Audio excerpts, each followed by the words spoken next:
Kenye li happen ni umdem wakianza chalia dem alimwambia tu ile ukweli, mimi sitaki kitu serious. Na kama tutakuwa serious wewe jua mimi nitakuwa na entertain wase wengi. So sio unaingia kwa relation kijua and I'm change. Sio unajua mimi nakuaga na magic wand. Nikimgei magic wand yangu atabadilika. Kiburi. We are different people. As much as the world has revolved, but we are different. In terms of when a guy dates an older lady, I don't see an issue because guys, we are guys. We know how to package ourselves well. Ladies, they can be wanaweza danganya na kitu kidogo sana. They can be lied. I had one of my friend, right? And this guy had this lady. They dated for a long time. This guy did, I won't say what he did, but he did the stupidest thing that anyone can do. Until today, this lady, she's a lesbian.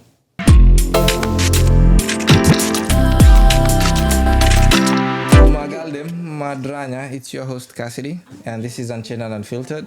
Welcome back. It's your boy Kev. This is Unchained and Unfiltered. Tumwa Miss Mbaya. It's great to be back. Yo, it's your boy Ellie. Welcome to Unchained and Unfiltered. So this is yet another episode. Tumekawia by the mmepotea nyote wawili. Watu kwa mashughuli ni mingi lakini tumerudi. Masani chache mambo ni mengi. All right, so today I want to focus on like men. Men mental state. Wanaume. Yeah. When it comes to talking about our issues, most of the time tuna atuongeagi, sijui ni mko na ideas gani, because most of the time atuongei.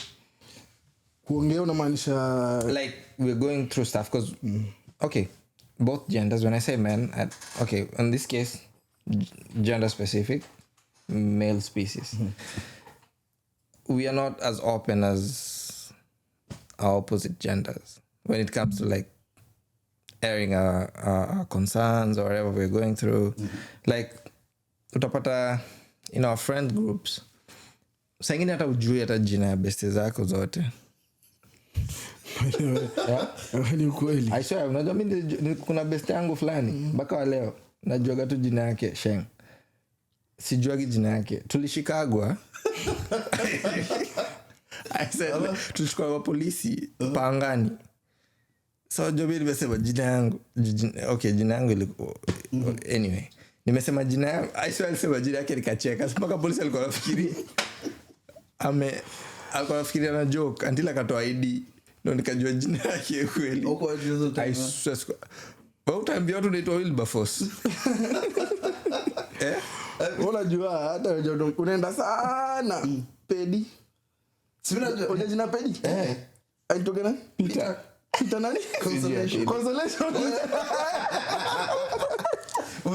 Alitoka Consolation. Pedi jo. Counselor, console. Waka consultation pedi. Anyway, so ndio nasema like atukwagi wa deep sana na stories zetu. Unaona? Unaweza pata una go through a lot. Like let's say umekosana labda na babes huko, and then utaka kuonesha maboys wako umekosana na mtu wako, sababu most of the time itakuwa na kama umekosana, kwa hivyo kuna boys hapo hata niko na chance. Sijui kama I think inakuaga ikogi hata boy anaona kuna chance inawaga gangster points. Unaonaga gangster points zangu ndio zita decrease. Nikuja niambie maboys mazejo jamani na stress. Kwa sababu ya nini? Mimi na mama tumegombana. Watu kwanza hapo wanaanza kucheka bala kusaidia. But unajua maboys I think tume ni kama nature. Tuko na hiyo characteristic whereby unaona ukiambia msee kitu unaona hii ni weak point yako. Weak point. Alafu ile siku mnakosana hivi kidogo unapigwa na anakupiga na hiyo kwanza. Kwanza mama kwako anaga amekukalia. Anakuwa amekukalia. Vyombo zako zimetoboka. Umekalia chapa. Alafu kidogo let's say uko na shughuli, alafu umepotea kidogo, alafu tena uonekane. Labda umekuja base amele yetu natuliaga pale kwa mkahawa. Unasikia mtu anakuambia umepewa ruhusa leo utoke. Umepewa visa. Sasa umesema hivyo. Si mamba ameniambia hivyo leo. Nimesikia leo. Ameniletea tu hizo. Umemsikia? Leo umepewa ruhusa utoke leo. Kashakatina tete ni gani? Walika singoni ni banta kwetu ni banta. Walika sisi ulikuwa umefungio. Ndio shanga na mimi ni free bando niko kuna na zurura. Sijamuona kwa muda. Tuambie mambo pia tujue. But anyway, kufungiwa ni poa saa ingine. Unakuwa healthy kidogo. Jua iko gongi so uja tan sana. Unaona? But tukibongea story cause umeleta story fulani hapo ikanikumbusha kitu fulani. So nilikuwa na arifu yangu fulani. Jamaa alikuwa depressed from minute. So for like 3 months tangu nijue boys wa mine. Wacha ni alikuwa anaitwa Kevo by the. So Kevo tulipata naye chuo. Hapo chuo tumepata naye shindo unajua Kenya tunajuanaga tu ile ukweli. Ukiangalia ile forward nayo ni East Africa. Kidogo venye na reflect sun unajua tu ni wa East Africa. So tuko shule hapo Kevo namuonaga tu daily. Anakuwaga tu amejam Kevo. Mkenya mbona amejam. Siku moja tukakuwaga mabeste nini tukaanzaga kubonga nini for like almost 3 months.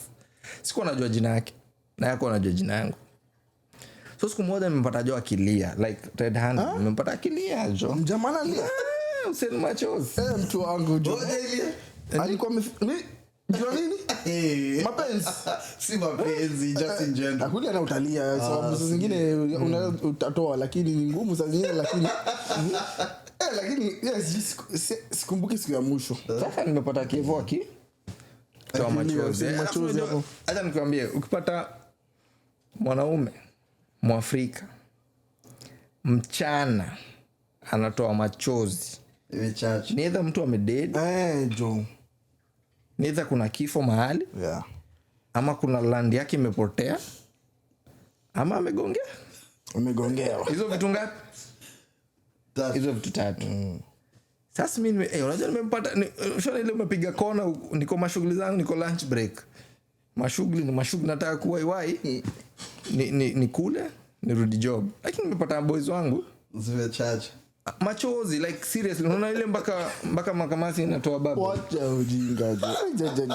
Ile mpaka makamasi inatoa babo. Hapo mimi ningedhani bebe kuna mtu amededi jo. Sasa hiyo ndio ilikuwa my first reaction like buda ni aje uko fit kama niko fit. Lakini alikuwa pia ameonja kitu kidogo. Wacha anze kufungua roho mtu wangu. Sasa ilifika point sijui nda react aje.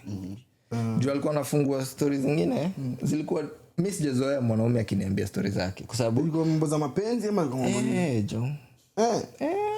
Ni mapenzi ilifikisha kijana wetu hapo. Mpaka analia check unafikiri ndio ile ugly unaona ile ugly crying like seriously kwa dema alimwacha ama kulendaje sasa Kenya happen ni umdem wakianza chalia dema alimwambia tu ile ukweli mimi sitaki kitu serious na kama tutakuwa serious wewe jua mimi nitakuwa na entertain wase wengi so sio unaingia kwa relation kijua and I'm change sio unajua mimi nakoga na magic wand nikimgei magic wand yangu ana change atabadilika kiburi 1 month 2 months 3 months walikuwa medate kama 4 months hivi.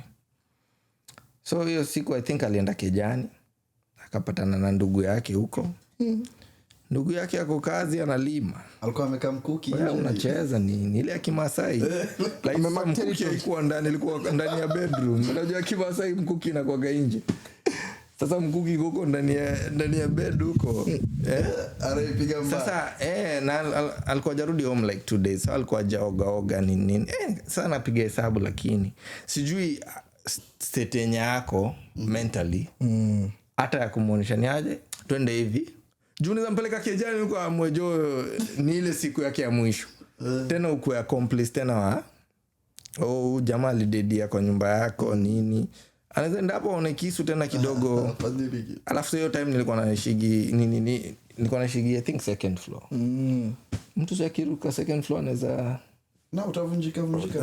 Au unaweza ninio? Itadepend umelandaje. Unaweza it depend. Sasa sikuwa nataka hiyo. Unaona? Tukajaribu kubonga kumbe sasa to make matters worse. Udem alikuwa anamwambia napigo. Unajua afadhali hata ile yenye ujui. Unatumiwa message like hey, usikuje home leo mapema. Niko na A, B and C. Kuna udem alikuwa mzungu wakati ama Mkenya? Alikuwa Black American. Alikuwa Black American, yeah. Alikuwa Black American. Kuna kama ndumbo huko downtown. Sasa mimi sijui, mpaka nilikuwa nauzo boy wangu like Kevo, nini kwani hakuna dem mwingine huko mwenye. Like hiyo time alikuwa na okay before the tour dem alikuwa na date game kale fulani. Alikuwa medate like 4 years 3 years. So alikuwa ananipatia story, alikuwa ananipatia itinerary. Like unajua sasa mimi nilikamega hapa nikapatana na A, B and C, akapatana na Chep. Alipata na dem fulani tu Chep. Mkali. Mkali. Nani ameachilia chimawa? So by the time mpatana na Mkali, wakadate for like 3-4 years. And then wakakosana for like kama 2-3 weeks. So the next time wanapatana, dem ameolewa. No jamaa tuko na watoto kwani form yake ni gani? Sasa mimi sijui. Apige kitu fiti ama. Sasa hapo hebu sijui tumemtafuta tusikie. Sasa yes tuambia. Sema ukweli labda uende kuambia. But sasa unaona nakwambia ukweli. But sasa unaona kitu nasema ni at the end of the day boys Miss J pata mse amenifungulia roho hivyo. Na Miss Dani kama anaweza fungulia mtu roka. Ingekuwa mimi ni Kevo. Na dedi na hiyo story. Mimi nitakuja niambie maboys ati demi yangu ati yako tuko in an open relationship ati anaweza leta mudhi. Siwezi ambia. Lakini I feel like open relationship is kuwa mbaya. If you all agree to it. Wale joneza imagine Kari kama Kevo ati nakuja napata Kari kama Kevo ati ako Hussein machozi. Wewe ni John. Bro nini jo? Labda mimi kitu unasema kwani kuna kitu mbaya imefanyika? Jo nimewachwa na demi yangu. Bro ndakwambia hii upuzi uko nayo achana na hiyo cha ujinga baba. Wache ujinga. Kunywa maji ndio uoge bana. Tuende hivi kwanza tupige shot. Wache ujinga. Wache ufala. Endo upigwe. Wache ujinga ma so ama nite kina Karisa ndani bado tumpige mangoto. Au jailia. I swear jailia jua dem. Like for jailia jua dem. Me I think nimewahi. But since nikiwa teenager. Alikufanya nini? What happened ukalia? He had to break but alikucheza? No niliacha. Like that doesn't count. Sindio? I was like 17, 18.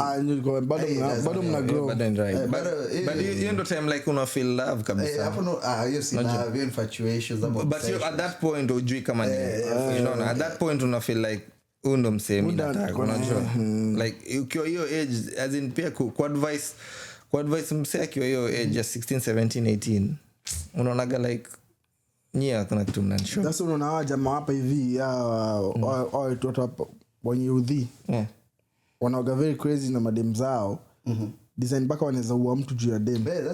Sababu hiyo age inaoga very vulnerable. Alafu hujapa magani ziko easily accessible. So jamaa kiona dem yake mmwacha ameenda chali mwingine inakuwa issue. Next tukiongelea story ya gun. Kuna boy fulani amepigwa ameshutiwa recently. Anaitwa Clark something. I think Clark. Yeah. Mtanisamea, English is not my first language. Mtanisamea. Anaitwa Clark ama anaitwa nani? Yeah. Arnoldo. Anaitwa nani huyo jamaa? Charlie Clark. Mbona ampigwa Charles. Apigwa New York Clark by the Charco. Charles Kirk. Charles Kirk, yeah, Charles Kirk. Charles Kirk. Charlie. Okay, Charles ni mwingine. Charlie ni kazi. Kuna Charles ni kazi yake. Kuna Charlie. Yeah, but I mean, kuna Charles na kuna Charlie. Charles ni kazi yake. Lakini Charlie sasa ni yeye. Ni Charlie, yani Charlie. But so, I mean, it's unfortunate. Like, we shouldn't be killing people because they are different views and kweli. Because the reason why nimesema hiyo story like wase wengi wa hapa like watakushoot kwa sababu umesalimia dem yake ama hata madem by the there was a video that was going around like last year where at a gas station I think one lady found out like the guy was having an affair with another chick kwa gas station so these are so I think the main chick or something whatever I don't know like huyu mwingine mwenye sasa aliwapata was causing havoc akarusha like I think ilikuwa glass au mawe huko sijaona mawe by the akarusha mawe kagonga dirisha the other chick alitoka na gun yeah, I saw that video.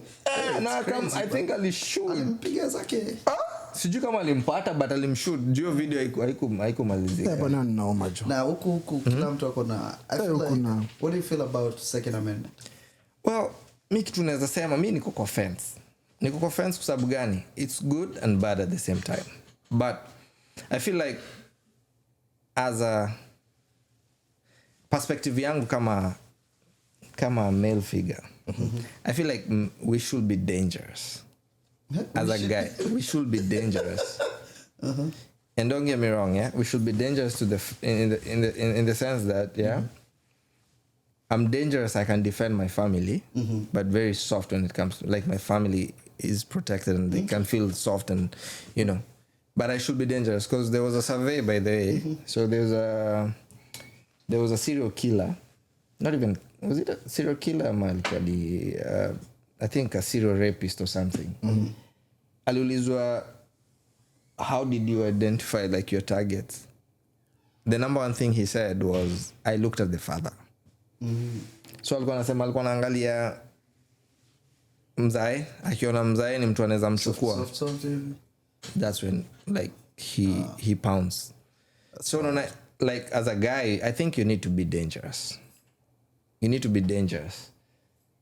get what I mean so to answer your question like about the second amendment I'm on the fence because sasa inaleta some other things unaona nimekosana na mtu tu hapo naomba ningoje unaitoa jo naenda nimekuja tena na gun unajua ukiona gun by the way inakupatia evilness fulani exactly inapotea kiburi fulani power inakupea power you feel like you have power oh yeah Eli what about you hiyo topic by the way nimekuwa nikidiscuss sana kwa sababu nikiwa na moms nishamuuliza unafilaje tukiona ndenga kwa keja nasema hapana tunaweza pigana alafu kidogo itole uende uchukue unipige ama mimi niende nichukue nikupige but kama uoneshaje what if let's say okay in a household you're with your wife and children and then somebody come inside a break in somebody intruder comes inside and the person has a gun how you going to help yourself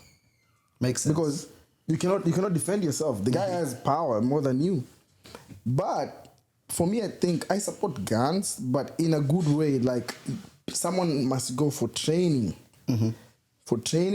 and then you must have it in the house in a way that for protection let's say somebody come inside at least you know your house all the corners and when somebody come inside you can just shoot anywhere the guy's gonna be scared because he doesn't know where you're gonna come from right because he doesn't know your house so for me it's good to have guns but for protection not to walk around with your guns how about you I'm pro second amendment. Okay cool lakini I bought a safe lakini yes safe haina kitu ndani so I think my only worry my only worry with guns is that okay story yangu different before nikam US nilikuwa sijazoea kuona raia na gun okay sasa sema nilikuwa sijazoea there was so many instances nikiwa home niliona gun na ikuwa na polisi that stuff can weaken your needs. Ushaona gun ukiwa Kenya? Ushaona gun na mtu si polisi? Mzee wangu alikuwa na tukiwa wadogo. So that's sasa wachana licensed, unlicensed. You panic bana. Mimi niko best yangu alikuwa na. You panic. Niliona hivi nikasema we. Sasa wahuni. Acha nikupatie story. Nimemaliza form 4. Kijana mtanashati. Unajua ukimaliza class 8 una learn kuswimo. Sio nilikuwa time ya maswimo. Ukimaliza form 4 computer packages na driving. Hiyo nilikuwa standard. Ukimaliza class 8 swimming. Before uitwe form 1 ujue shule gani unaenda. Uko maswimo hapo mbaya sana. Do form pararo. And then ukimaliza form 4 packaging. Sasa mimi na packaging without. So niko rounds mtaani. Niko umo. Nimemaliza shule like 20. Okay, stars mtaani nipigie sana. Nataka kujua miaka calculate. Nimewaona sana Google. But anyway, so nimemaliza shule like hii mwaka. Like let's say last year 2024. 2025 January. Tulikuwa tunafanya exam November.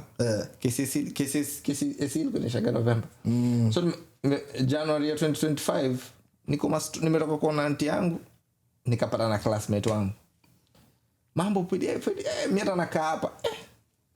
Tumemaliza tu shule last year una rent peke yako. Tumemaliza tu shule last. Na siko si kama huko unaweza kuona work McDonald's ama whatever. Na sisi ni mababi kwao. Na sisi ni mababi. Ati nakaa hapa. Nikasema tuingie hata nipige kanywaji. Nikaingia tunapiga kanywaji. Tu kama juice ni nini keje ilikuwa chafu kidogo. So mama fu alikuwa anakaa. So mimi nimehold tumetulia hapo tunapiga story tunajoke na wale majamaa shule walikuwa waongeaji. I kid you not mse alikuwa msafi haongeaji aunge fikiria anything. Wala tu pole sana. Like Piri angemwambia like piga magoti angepiga magoti. Osha ile class angeosha bila hata kusumbuana bila hata you know. So nimekapo tunapiga story alikuwa ananisifu sasa hiyo mwaka tulitolewa semifinals. Wale kama ungeumia sijui tungeenda wapi. So naambia acha tunapiga tu story tu za shule. Hiyo exam ilikuwa ngumu. Ulipata ngapi?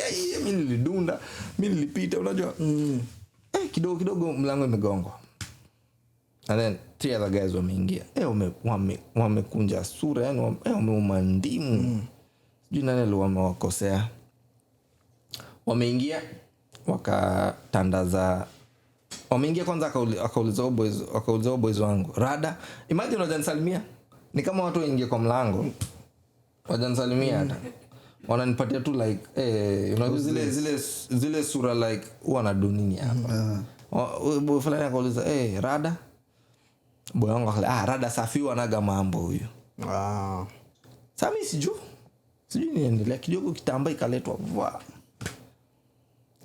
My goodness, zile guns zile kulewa kwa hiyo meza. Nilikuwa nakunywa juice iligeuka mala. Aishuki hapa. Alafu wako watatu. Walikuwa wanasafisha, ilikuwa time yao kusafisha. Wako hapo wanasafisha, wananiangalia. Wale wengine wanapiga, mimi napiga story hapa na boy wangu. Sasa hata story si mimi napiga, ni ananipigia story. Jua ni kama shona nishaogopa. Alafu sasa unajua kwa hiyo situation wezi amka tu uende. Unaenda wapi?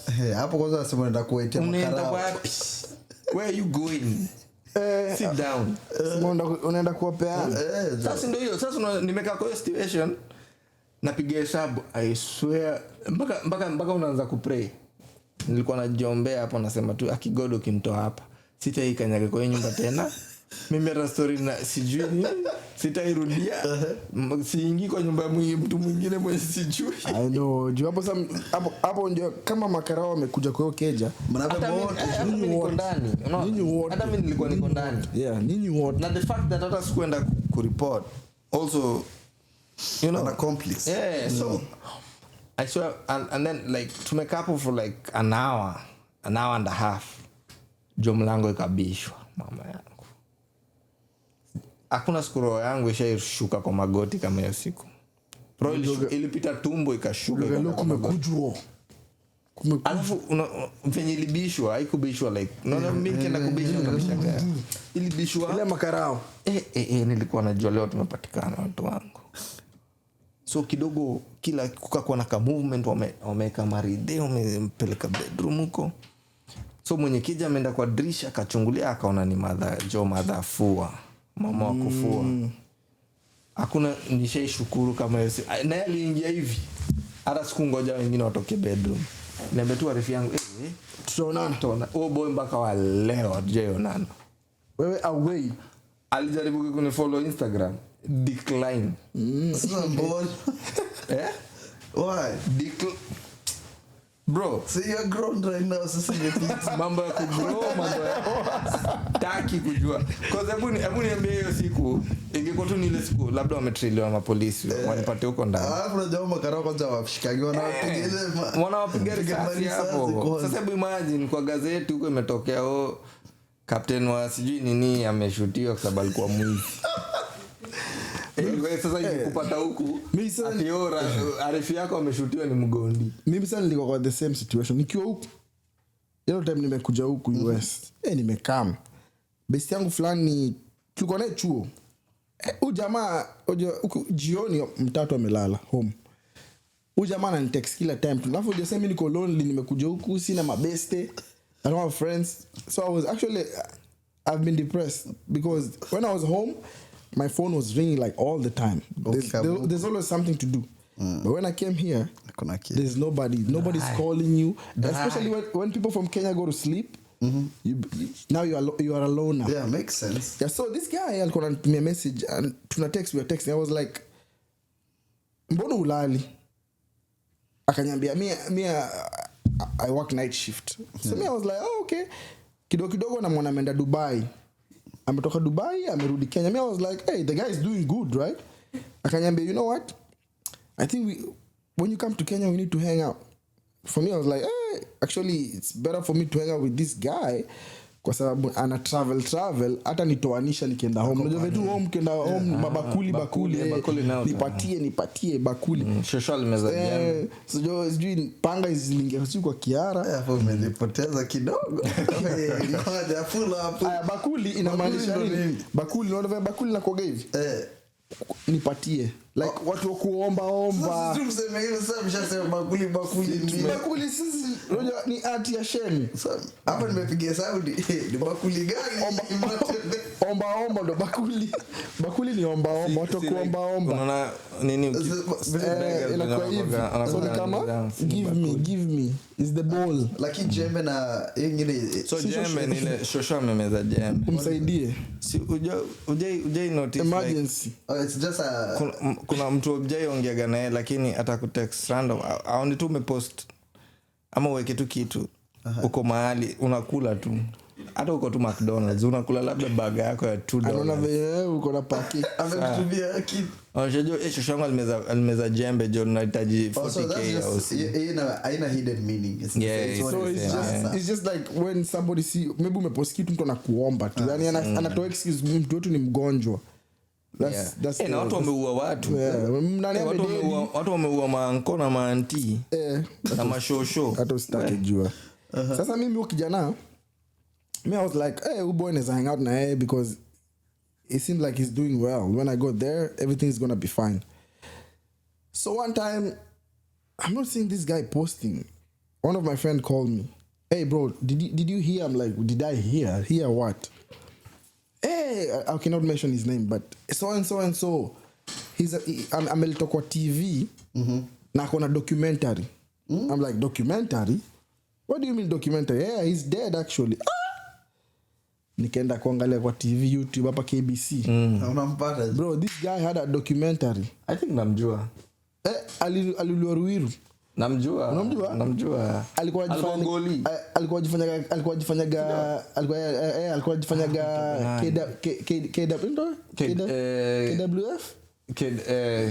KDF so yeye alikuwa anapitia ni karao na kumbe boy alikuwa anaibiaga wasee huko Ruiru bro, I was like kumbe ningekuwa na hang out na the most dangerous gangster. Najua boy. Na alikuwa ni msio kimwangalia hata sema alikuwa mjama mmoja mpole mbaya.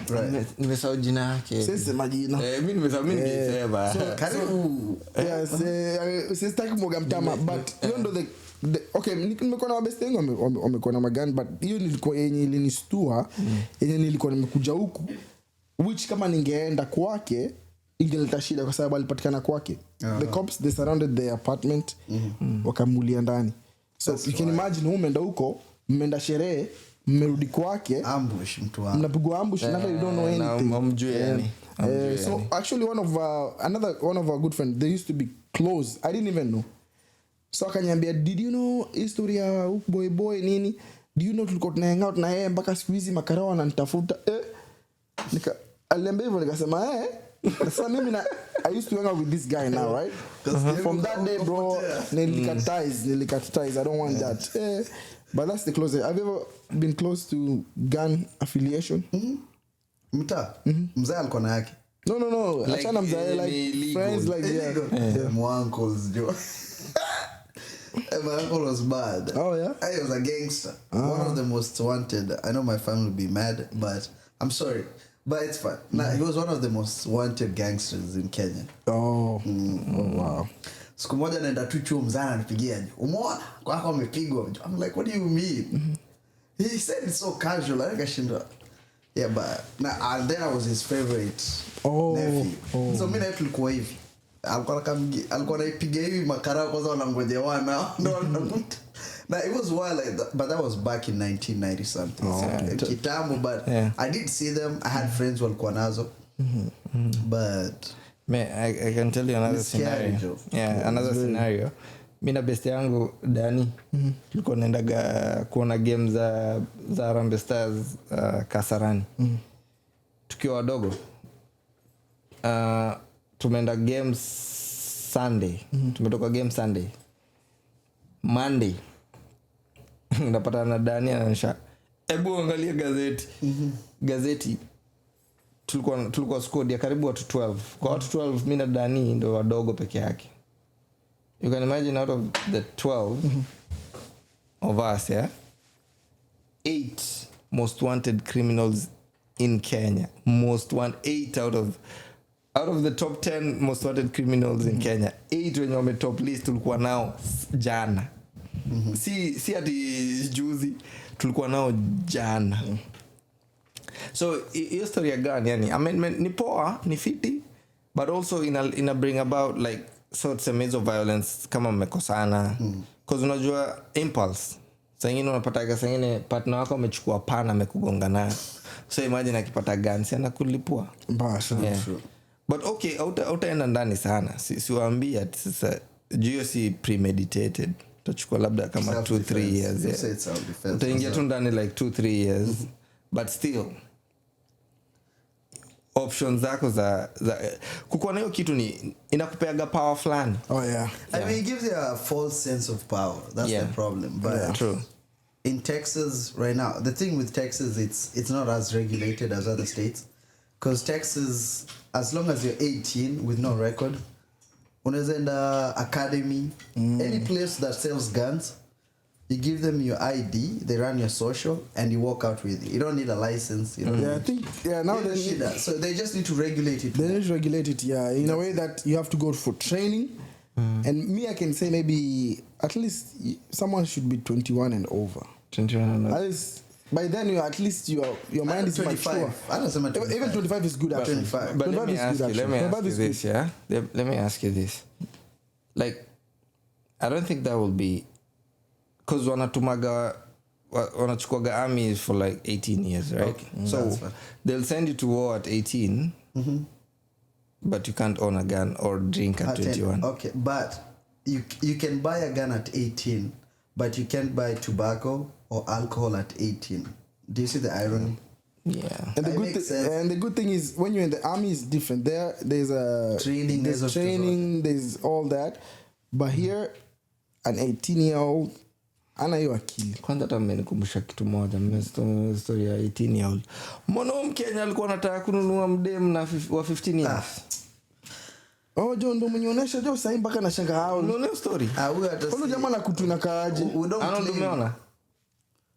We don't claim him as a Kenyan. No, jamaa si Kenya. I mean, but that's shameful, but 15-year-old. Now me confirm like yo. Ni wa state gang? Minnesota. Minnesota. Hey, Mine nao kuna watoto wa Mine. Yeah, like 15 years. That's crazy. Na ana confirm like anaonyesha like text zinaonyesha inasemekana like, so I feel like aqua prompted correctly because ode man kama alikuwa anamuingiza box pia nikamwambia okay I'm 15 do you still want to proceed? I'm like yeah. So how much is it? Like $100. Kwa hivyo dem alimwambia mimi niko 15. Dem alimwambia ako 15. From jump. Dem jamaa anaendelea. Hey. Yeah. Oh, by that I pay 2 life. Woni wazimu. Woni 15 is but unajua kuna some states wanakubali msee awe at 14. woni wazimu. Nah, hizo ni sister Na 16. Ni Mormons. But still Ni watu wa Utah huko but na still inakubalisha. Huwezi jaribu. Hata kama ni so my main question is it morality or is it culture, is it penye tuko? No. That's just decay, moral decay. Yeah, me I think jamaa toko na upstairs yuko poa. Upstairs is not okay. But kuna wase hizo ndio fetish zao. Hapana. Ni mtoi. Ni mtoi mbaya sana. 15-year-old mtoto. Kwanza anyone mwenye like depending on your age, mtu yote like ukiongea mtu akwambia 18, 19, 17 like hapo you need to block them. Mimi hata saa hizi acha nikwambie saa hizi kama ningekuwa sina mtu. Saa hizi ningekuwa sina mtu saa hii. Ningepata na dem anyambe kwa 21 years. Hata siwezi ongea naye. 23? Mimi yangu ni 23 kupanda sawa. But 22 kushuka hivi. Unajua una balance na miaka. Una balance kidogo. So ni wapi unaweza enda farthest? Nani? Wewe. Kama ungekuwa una date, wacha tuseme hivi. Kama ungekuwa na date 22. Age gap. Okay, ni age gap gani? Ukisema age gap, watu wanapiga hesabu. Okay, nasema usiseme age. Nasema ya dem, but age gap 10 years. Okay. I think 10 years is 10 years is not bad. Wewe watu wanadhani uko 23. Bana. So 23 minus 10. Okay, here's the thing. 23 minus 10 Okay, pull up. Listen, if someone is, I would say, let's say you're 35, or 35 if you're dating someone who's 25, that's not bad. It's fine. For a guy. Yeah. For a guy. Yeah. Even guys who are marrying people who are 40, like, I feel like as long as you're above, like you say, 22, 23 and that, I feel like that's... Okay. It's more reasonable. All right, so I got a question, like very, very, very... Uko na daughter. Daughter wako akam. Your daughter is like 21. Akuja kwambie, Dad, I'm in love. And this is my partner. How old is the partner? 45. Haiwezi. I'm kidding. Haiwezi. Hold on. How old is my daughter? Wewe jamani papa tukio kwanza. My daughter is 21, Yeah. is 45. That's fucking 44. Haiwezi. First of all, that guy is a pervert. Haiwezi. Wewe ni kama daughter wake. That's like the haiwezi. That's like the daughter manze. Haiwezi. That's why I said at least at 10. That's like, even 10 is like pushing. I'll say 8. So kumaanisha ona Wait, hold on. Okay, listen. If you're 40, this is very controversial. It's complicated. I would say, don't ever date anyone who's below 23 if you're over 30.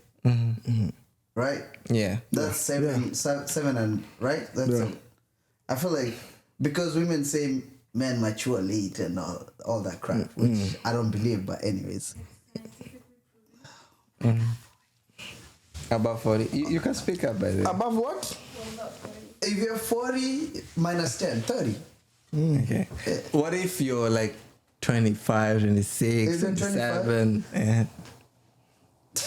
If who's the lady's 25? Who's 25? Like the lady uko mid 20s. The ladies mid 20s. Yeah, and probably the guy is in like early 40s.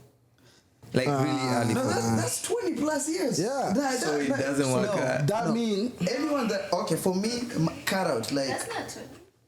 Mid 20, 40. That's like 15 years. yeah, that's 20 to me. yeah. Here's the thing, my daughter like It's just like it's the same as the dad, like Babao them, the lady's dad and the guy, they're almost the same age. Because there's no way you can tell me that the lady, the daughter who's 25, the dad is 60. So there's a age cap. Yeah, for me, like there's a cap. Yes, for me, like for me, my daughter, like if you come to me and be like, hey dad, I'm dating this guy. She's 20, 21, 25. Or let's say she's 25. She's like, I'm dating this guy. This guy is 40, 45.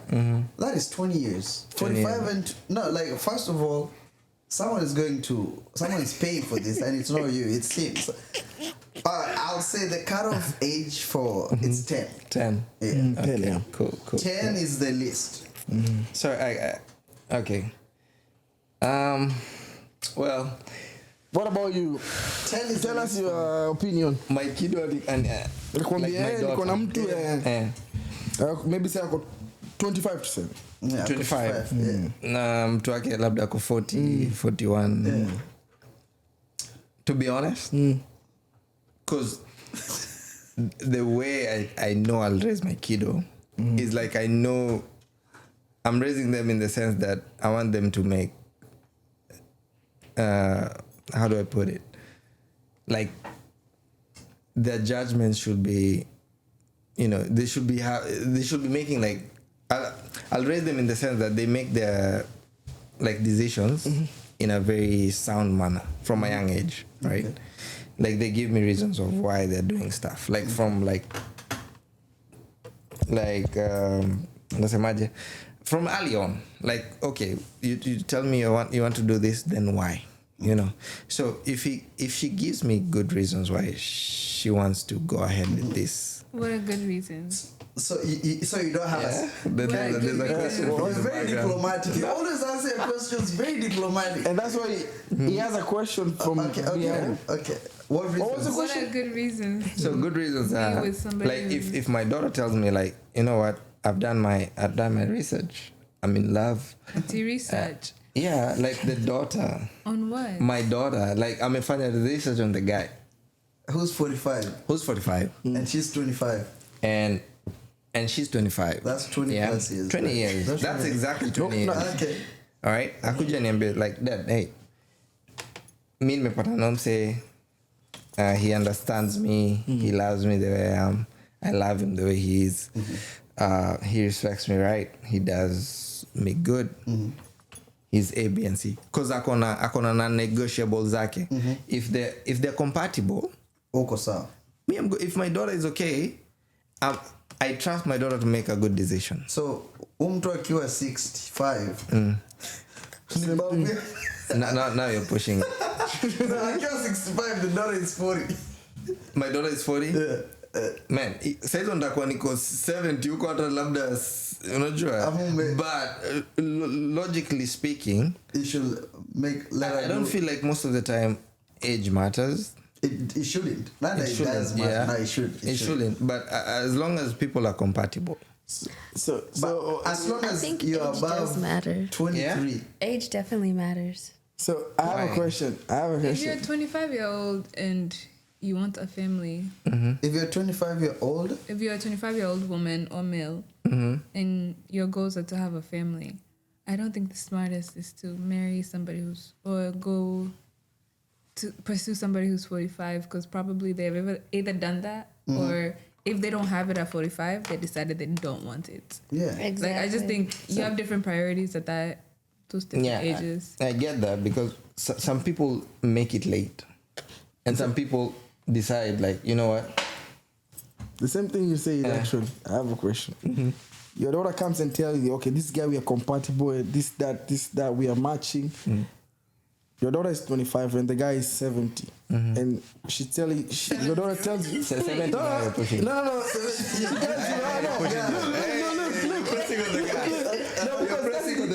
She said, For me, as long as it's the principle, the guy is willing to take care of blah blah blah, right? Yeah.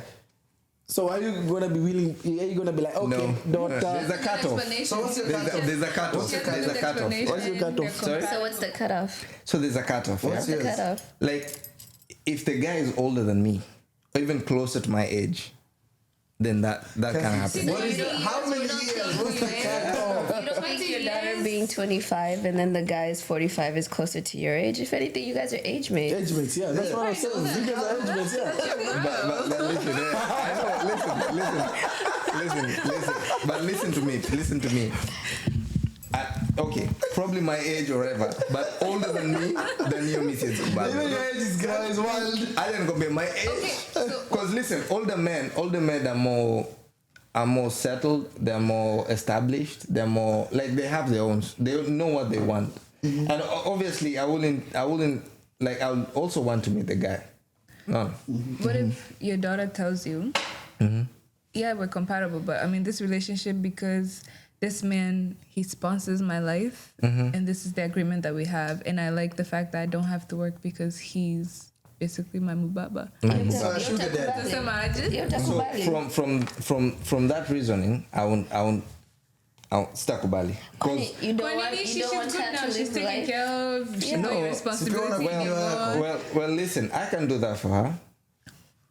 But she wants a Mbabaz Kuna to do kitu it. nyingine Anaprovide. I'm like, you know what? The reason why I kata hiyo is because if you're looking for sponsoring, if you're looking for A, B, and C, I feel like as a parent I will have failed if that's what you're looking for. Right. You know, if that's the main thing you're looking for, then as a parent I will have failed. Yeah. No, I think, what if it's not the main thing that anatafuta, but in her life at that point, that's what's good. Like that's what she needs. It's not like what she's looking for, but for her circumstance, that's what's working out, and and you're best for her. For her, you have your own life. You have your own wife, your kids, etc. You can't fully support 100%. Whereas maybe in that period in her life, she just needs a Mbabaz for like a year. For like a year, then keep it in the girl section. Don't bring it to me. Don't see lete kwangu. Just keep it in your group and circle. Our jue whatever. After 1 year, tell me like, I messed up. I dated this guy. He was almost your age. Be like, you know what? That was fatherly advice. But I got a problem. But when it's reversed. I was gonna say, what about the other way? Because I remember there was one of you guys' podcasts. You guys were talking about a soccer player who was, I think, 19. Oh yeah. And he's dating a 29-year-old. So that I will have a problem. If my sons come, I'm dating. He's 25, and he wants to date a 45-year-old lady. Najua kama it's a lady anamweka like. It doesn't matter. No. I'm not raising my sons to be. For me, if it's a son, I don't have a problem. Huh? I don't have a problem. What do you mean? Why should I have a problem? He's a man. So he can date someone older? Yeah. Najua kama anaekwa shida ni. As long as Ajayekwa, like he's also doing his shit together. So I think you'd have a problem if it was your daughter. Yes. Why? Ladies are vulnerable. So? They're like eggs. One is a pasuka. Listen, for me, my son, like, the way I was brought up, like. Can you explain? No. Hold on. Can I explain? Okay, explain. Because a man will always be a man. Because Gangster shit and all. A woman will I not think always be a that shit. woman. Can you explain what being a man is? We're girls. We don't know. you cannot compare a man and a lady. We are different people. As much as the world has revolved, but we are different. In terms of when a guy dates an older lady, I don't see an issue because guys, we are guys. We know how to package ourselves well. Ladies, they can be wanaweza danganya na kitu kidogo sana. They can be lied. I had one of my friend, right? And this guy had this lady. They dated for a long time. This guy did, I won't say what he did, but he did the stupidest thing that anyone can do. Until today, this lady, she's a lesbian. Kwani alimpatia Yellow pages. No, break heart. yeah, no, hata sikubreak heart, alifanya some crazy thing. But until today, this girl, she's a lesbian. kwani alimpatia kakitu. kitu ndo nini? No, it's just a deep. I cannot talk about because my friend anaangalia pod. Ni jamaa yangu sasa sasa ya expose. But can you unasema it's very much understandable because like I feel like for the longest time tumekuwa at loggerheads. Men and women are the same, men and women are not the same. But anyway, that's a topic for another day. Okay, right? And another thing to add to that, right? Yeah. Let's say you have a daughter and a son. Na wote wanacheza pale nje. Yeah. Nani utakuwa most worried about more? I would say, don't you think that's the problem that you guys were touching on at the beginning with mental health with men?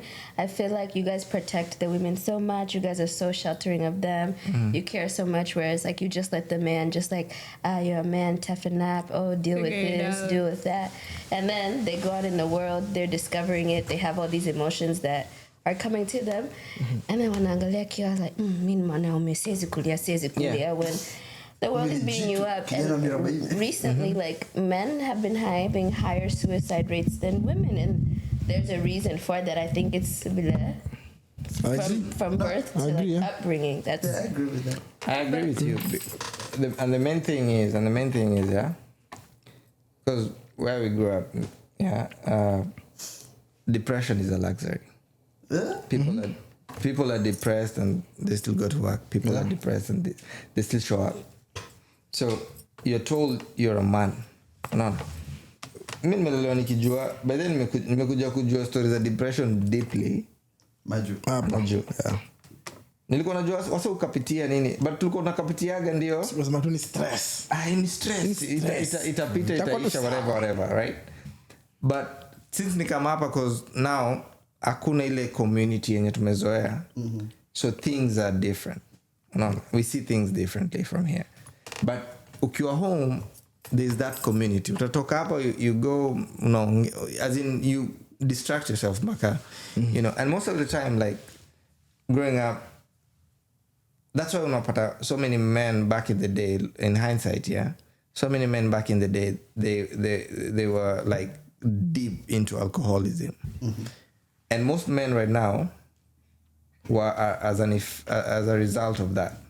Because you saw that, we saw our friends' dads, we saw our dads, we saw, when you walikuwa kando zetu, drowning in alcoholism because of depression, right? The men walikuwa wanaenda kwa mabar, wanakuja usiku, wamelewa, they beat everybody, kila mtu anaenda.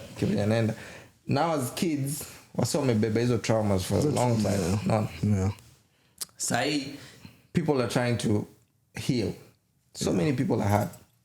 Because the older generation didn't understand what was going on. Yeah. Now the new generation we're exposed to so many informations, like a library of information about like how things are done or how things are. Now we are aware of what was going on or what's going on at the moment. No? Yep. Yes. And to answer your question, before I let you in, to answer your question, why men commit suicide more? Because I think like men are also courageous and brave enough to take that step. I don't think I asked that. That was not my question. No, I didn't ask for it. The world I was just answering that. No, the world is cruel to men. It is. They treat men with so much. Men are treated different. And they put men always on the spot and it's crazy. And the part of depression. I knew it up. Wait, Kevo, can I ask who they is? The woke people. Who is the woke people? Do you know who created these rules of society? It's men. No, men built the patriarchy, created these rules for themselves, and then now you decide that it's our problem. Wow.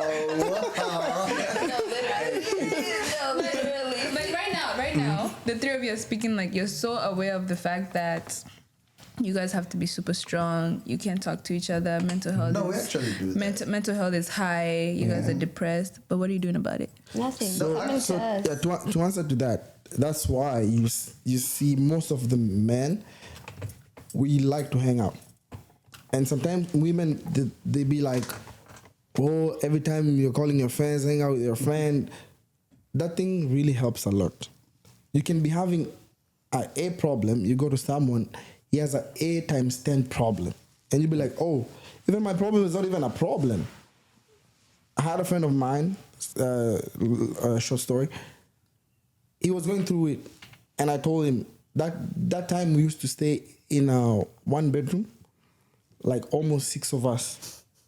But guess what? We were the most happiest people in that time. Small house, but everybody's happy. I told my guy, hey, come stay with us. He didn't want to come.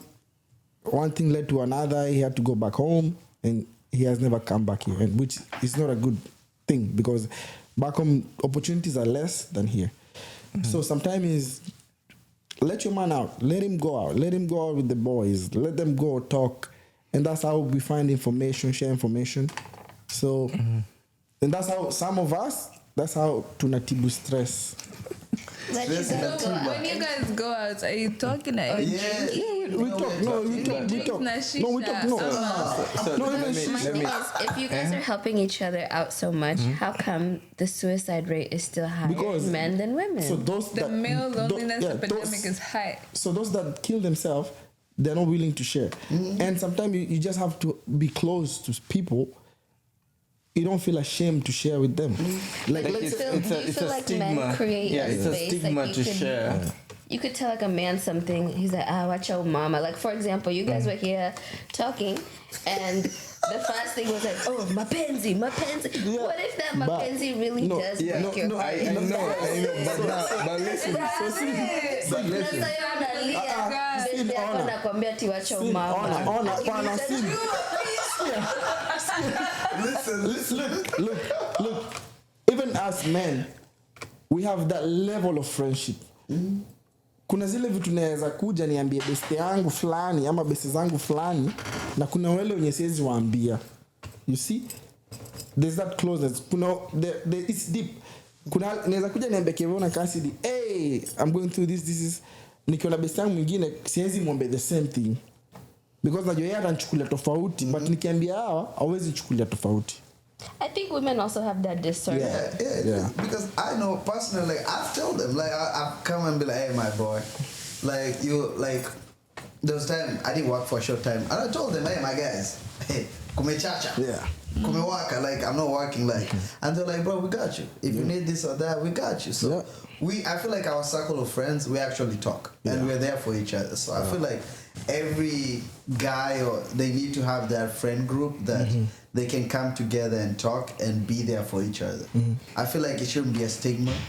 As much as we're saying mapenzi, but trust me, Yeah, like, deep if inside someone is going through it, we talk about it. Yeah, you know, we like the teaser. We like what is it called? Lile Banter. We We're like to bantering, banter. but we actually talk about Especially it. if you guys like we have other friends around. You're gonna joke, hey. But deep inside, we have our own thing. So if your bro starts crying, Huh? if your bro starts crying, No, ndamwambia bro, come. Nani mapenzi. No, ndamwambia kuja. Ndamshika hivi, mwambie bro, come. Simwambia atiache huyo upuzi. Yoni banta, unaweza mshika hivi, umwambie wacha upuzi. Wacha upuzi, like, wewe bado ni bro. Like, tulia, Do you calm guys down. feel like men talk whenever they're capiteering something, they talk more so financial issues rather than emotional hardships? Do you feel that way? Yeah. Because listen, and when that happens, subconsciously we haven't seen of the men who are before us become vulnerable in terms of like emotionally, right? So utauliza msee unapitia nini, wale nimesota unajua, but hakuna msee atai kuambia like unajua wife yangu alinipiga jana jana nilikuwa unajua, nobody will ever tell you that. No, it's the fact that that's what he used. Maybe set the pace. Hata ukikorofishana na mtu wako, I mean, sometimes ukiona mbona unasema mama imechacha. Mama analeta kichwa. That is fine. Unaambia baboza kwambia wewe itakuwa sawa, wewe tuende tujibambe. Itubambe. But I get you. Girls, I get you kabisa. Like it's very hard, and that's why it's very hard for men to open up because some of the things that we do battle, most of the time, we battle like the whole world. They don't Alright? get it. We battle like the whole world. Because let me tell you one thing, yeah? If let's say there was a war today, right? There was a war. Hautaisikia in a war, like, okay, wacha tuache wanaume wapite kwanza, inakuwaga ni women, children, and dogs. Old people and old people. And dogs. Who created those rules? in America? Who created those In rules? America? No, I'm just okay. The rule we don't know because other cities tulizipata Wapi America ma? like everywhere. See, Like it's say fair. kuna war side, utasikia tu like hata kukue tu na tuseme tu kukue tu na moto tu mahali na tuko kwa hiyo building labda tumeenda show ya Rihanna and then ianze kukue na moto huko ndani utasikia tu women, children and pets kwanza. Unasikia America wanasemagaje? America wanasemaga People. Yeah, all people pets. Unajua rule ya America inakuwa gani? Rule ya America. American rule ni children first, And then women, and then elderly, and then dogs, pets. and then What chicken. situations? No, man, and then Not men. Chicken come before men. Chickens. No, Men come last. Google by the that's way. not exaggerated. Google. Men will come What last. situations? Wacha nikwambie in swali. Ona. all emergencies like unaona kama last year nilikuwa kwa emergency you're fulani strong. nilikuwa kwa emergency fulani nilikuwa kwa building ngoja usikie my bad. actually tulikuwa tumeenda kutengeneza nini kwa chuo projectors so tulikuwa tunafanya AV audio and visual yeah. So tumeenda kupambana nazo and then there was like a fire thing happening alert I think msali ni tu Alipulile fire alert yeah.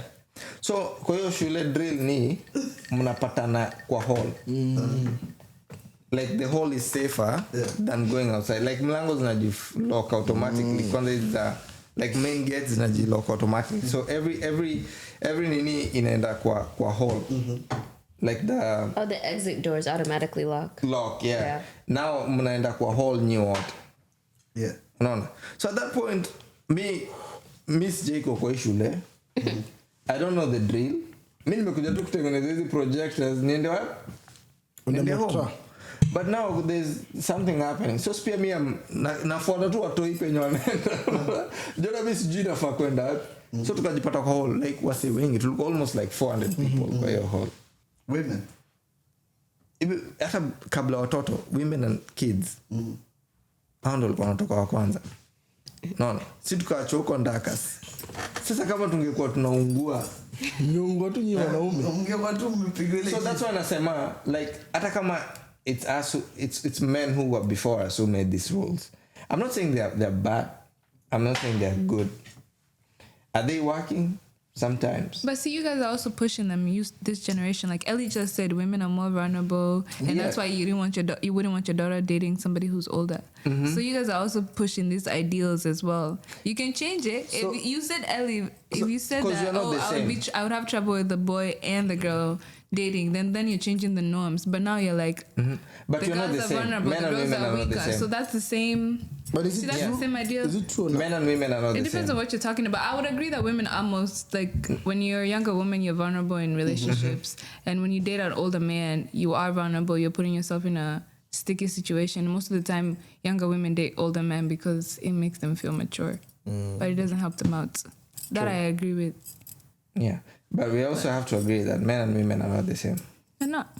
exactly so when we agree on that point then there's some things that peer like if let's say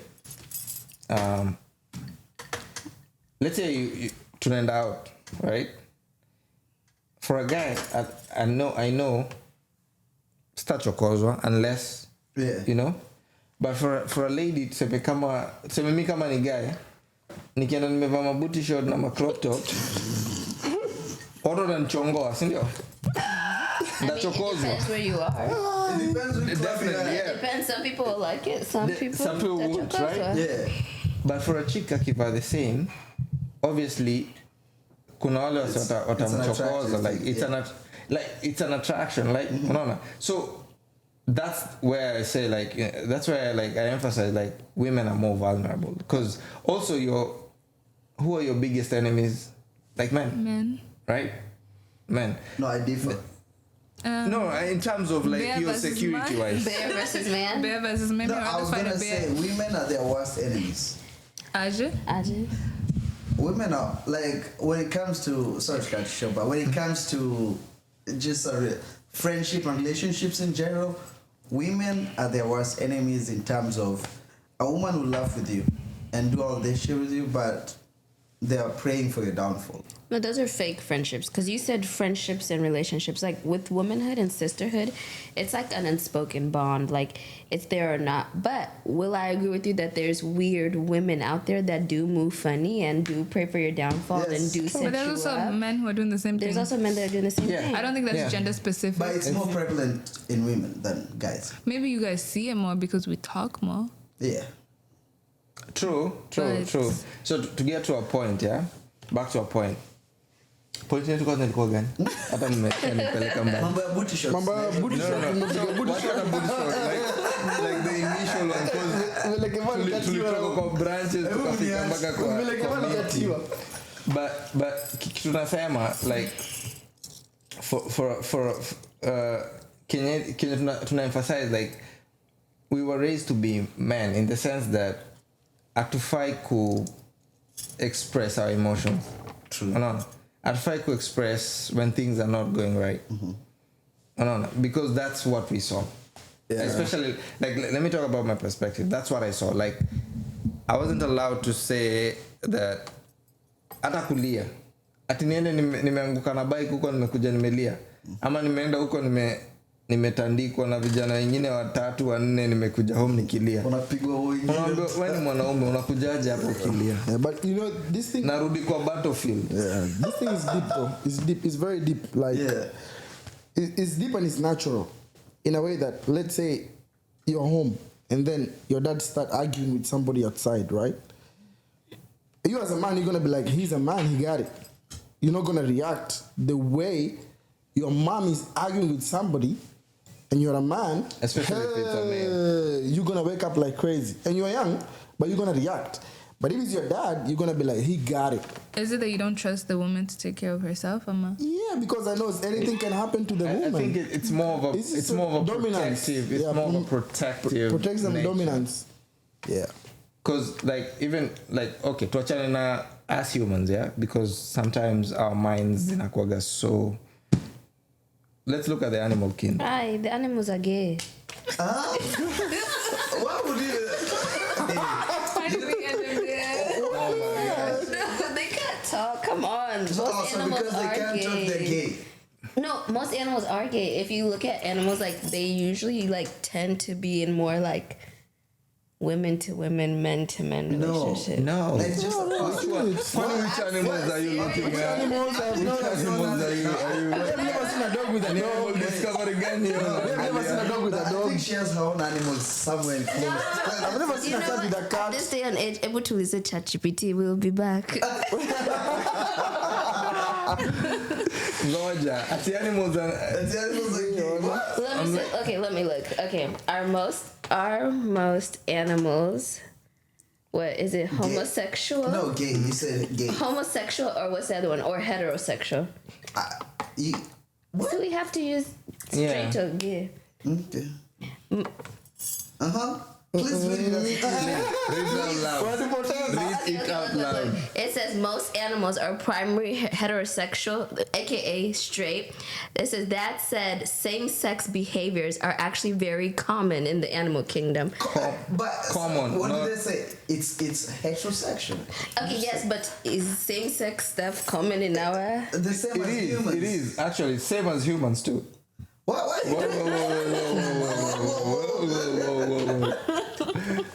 So like it's very normal even like tukiangalia even like in the animal kingdom, yeah.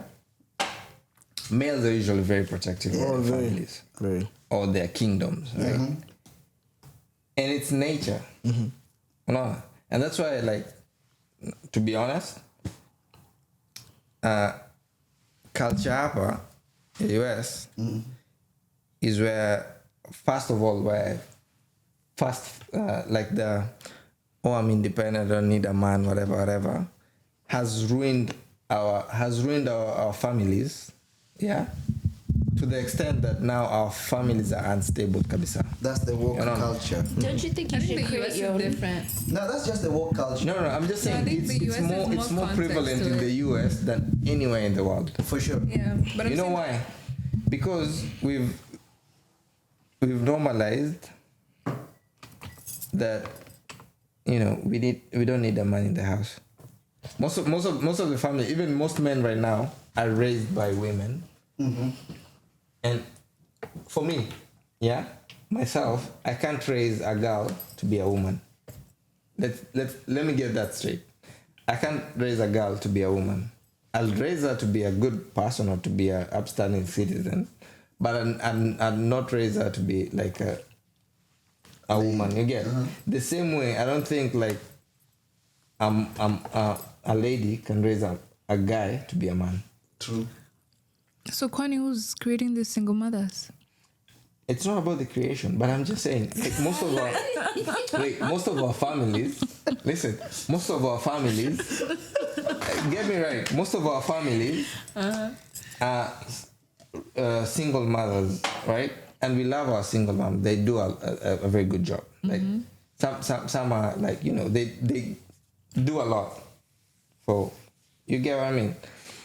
But I'm not blaming them. I'm just saying, like, our society, as a society, we've normalized a lot of things.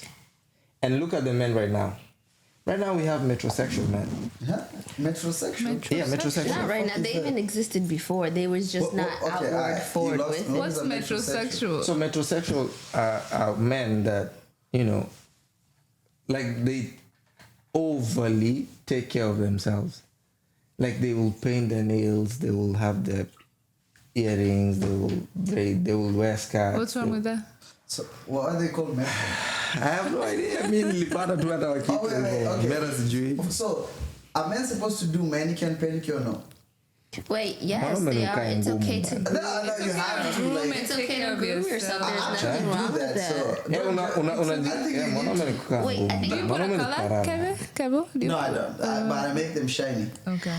How? Cassie, I want to go back to something that you said. No, they buff them. I really want to go back to something that you said. Yeah. You said that in the U.S., it's so common for like women to be like, oh, I don't need a nigga compared to back home. Yeah. But back home, already the job opportunities are limited and the financial opportunities are already limited. Right. So it's easier to depend on a man and need that stable unit because you yourself don't even have an education, you don't have those connections, et cetera, et cetera.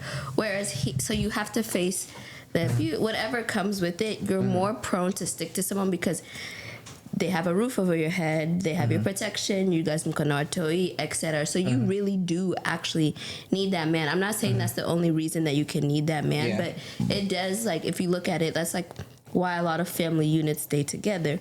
Whereas here in the United States, equal opportunity. Msichana anaweza kwenda shule, kijana anaweza kwenda shule.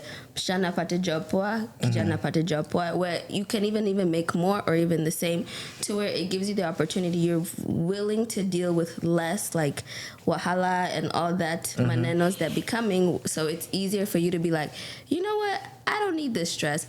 I can live on my own, be by myself, and be way less stressed. I think that's the thing. Hold on, but even in the US, there's like a lot of historical context to it because, especially for the Black community, once Black people, once African Americans left slavery, they were freed, then they went into the prison industrial complex where a lot of men were being taken from their homes and being put in prison. So women have had to be independent since a long time ago in the US. So they've gotten used to it. This is their norm now. They know that either their man is in prison or is in debt or they're dead.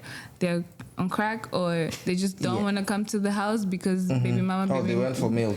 They were exactly. Yeah. listen. Having So said it's that, a different context here. y'all are very correct and very right, yeah. But see, I wanna differ with you a little bit. Also back home, when women are more educated, more intellectually sound than men. Yeah. Listen, hold on. Before you comment, like for the longest time, yeah, there's been like, I'm talking about my perspective. Yeah, there's been the drive for girl child education for the longest time, and ever since 2002, statistically, there have been more women in classes than men. So we're producing more intellectuals as women than men. That's first. Secondly, the opportunities right now, I will say in the previous generation, I will agree with that statement, as you said, that most women are reliant on the man to provide, right?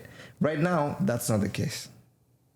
A lot more women are employed compared to the men. And that's statistically proven. So we can't say that it's because of the finances that women clinch on the men. To a higher percentage, like the older generation, okay. But to this other generation, we can't, like from the millennials coming downwards, we can't really say that it's because of the finances that men are the ones who are providing only. But I can tell you for sure, since 2002, there have been more women in our classrooms than men. More graduates in our universities than men. Is it statistics unatoa wapi? I don't think I was denying that. I'm not denying like the intellectualness. I'm not denying all of that. I'm just saying here there are way more opportunities for jobs, online, remote, etc., etc. Whereas back home, it's way harder. Like you could come out like number one at your school, this and that, but like if your dad doesn't know this, pass on this and that, it's harder. So that's where I'm going. So I'm not saying like they're less educated or this and that. I'm just saying to put yourself in that position to actually have a high incoming job. Like you could be number one, this and that, but you don't have the connections, this and that. So now you're like looking for a job for a while. That's what I meant. Like it's not as, I'm not saying here here it is technically easier than back home, and that's what I meant. Fairly. Yeah, but to get to what Diana was saying and the other one, like it started from from slavery, and then the stories prison.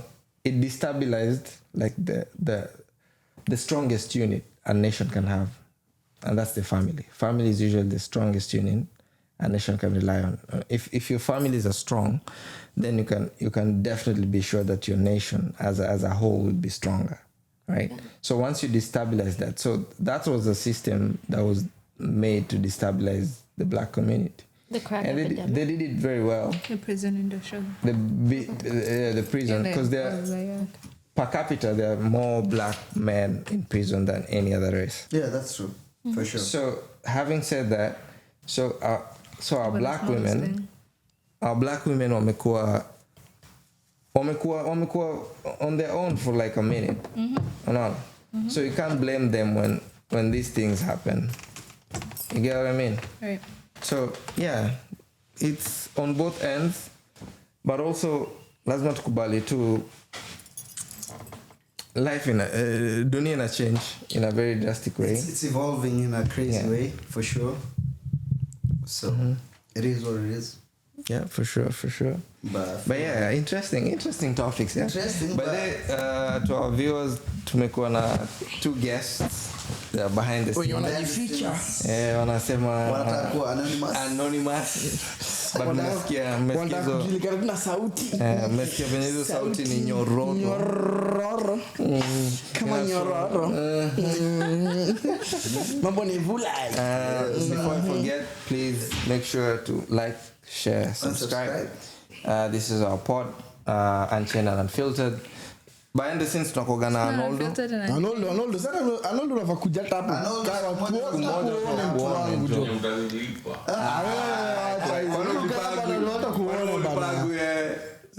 Ufika hapa utakucheki Jom. People need to know. Unafanya job poa huko nyuma. Anapiga job fiti sana. Anaitwa Arnoldo. So hizo ndo zimekuwa topics zetu za leo jamaa. I hope y'all have enjoyed it. That has been our episode for today. We've had some amazing guests. Topic.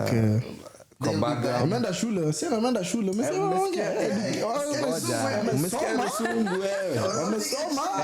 Wamesoma kama hii. Umesikia hii yetu ya ignition.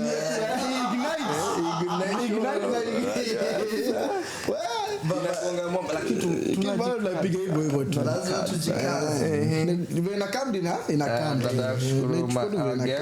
Thank you for coming. It was such a short notice, but may pull up. We appreciate the efforts and the comments and the views. We'd love to have you guys back.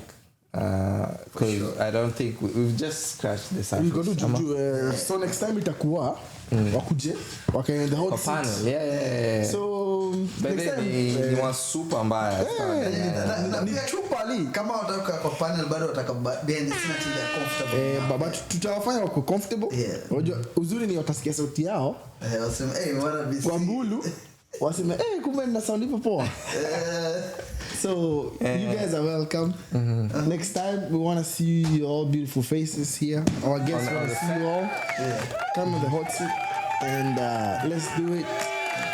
And also I would say our merchandise are going to be coming out soon, so watch for that.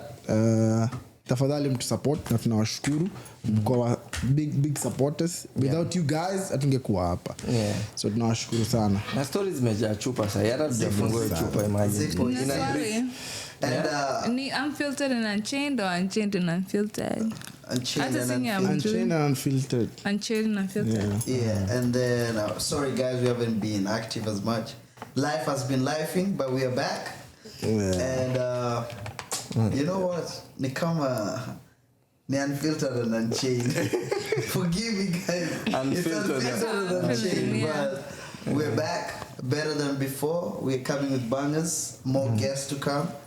Yeah. A couple of times we'll have behind the scenes guests, and some we'll have at the front, but mtabaki tu may enjoy. Na match like Elia amesema matches na come. I'll say the first 10 new subscribers get 10 free match, right? Okay. Well, I was already a subscriber, so match yangu nangoja. I would say the ten first new ones, yeah? The 10 first new ones, the new ones, 10 first. Yeah. I'll say the next 10 subscribers get free match. I think so. The next 10. If you subscribe and send us a screenshot or repost, you watch. We get it. Yeah. Repost and show us that you're following us. So you the can come homework, the next 10 you get free match.